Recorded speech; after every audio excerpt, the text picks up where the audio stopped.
Hey guys, today let us discuss in terms of what are the 6 questions that shall be foremost in the mind of a credit analyst.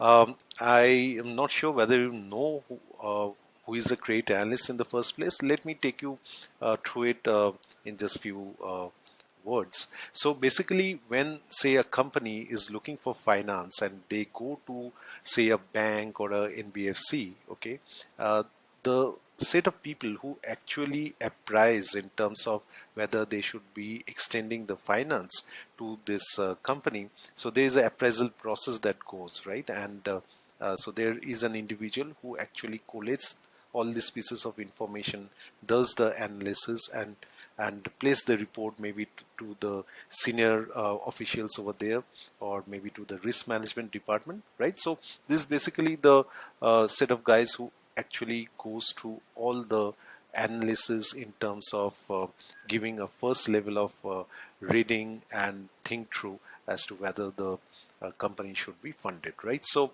these set of guys are called credit analyst. Now, when this credit analyst is going about thinking as to whether they should be extending finance to a company, so there should be a series of questions that they should be trying to find the answer of, right? And this is a very pertinent question also which comes in the interviews, where it is asked, like, if you are a credit analyst, then what would be the sort of question that should be foremost in the mind? So that way also it helps, right? So let me take you through each one of them.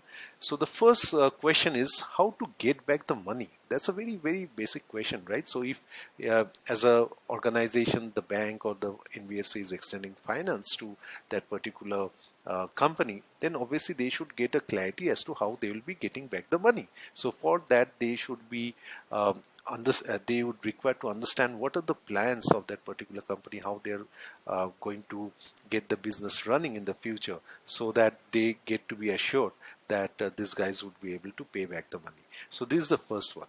The second is, how is the company performing at this point of time? Right? So if no one would like to extend money to someone who is not performing well at this juncture, right? So it's very important from the credit analyst perspective that they understand how the company is performing at this juncture. The third is, what is the financial position of the company? So till such point of time that the company has been performing, what had led to the present financial position? So what is the present financial position and what has led to that, and what may be the possible set of things that can be interpreted through those financial numbers, right? That is something they would be interested to understand. Then is, how has the company performed over a given period of time? One is what they're doing today, but how they have evolved over a period of time, how things have moved for the company in terms of their performance over a period of time. That is something they would be interested to know, right?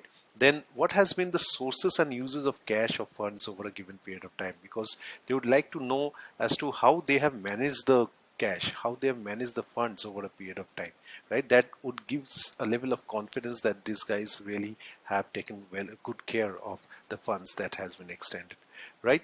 And the last is, how will the company perform? So what we have discussed in the last 5 questions is more about what has happened actually in the past, but it's also in terms of how they potentially would get an understanding as to how things would unfold for the company in the future, right? So these set of questions are generally foremost in the mind of a credit analyst.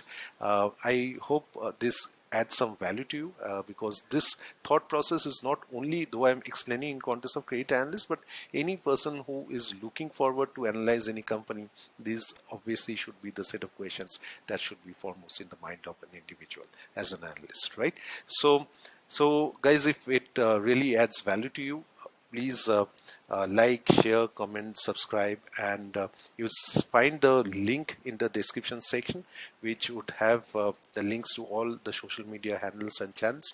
And so if you would like to connect to me, if you would like to get more such value add stuff, other than videos, I also share a lot of stuff. So if you want to get a value through all those, if you would like to attend my live webinars and all, please join through those links in all those forums, right? So I'll come up with something different in the next video.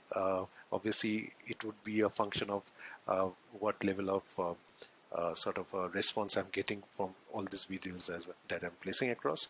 So please ensure that you like, comment, share. That really motivates me and also gives me a thought that, okay, this is the type of videos one is looking forward to. Right? Thanks a lot, guys. See you later.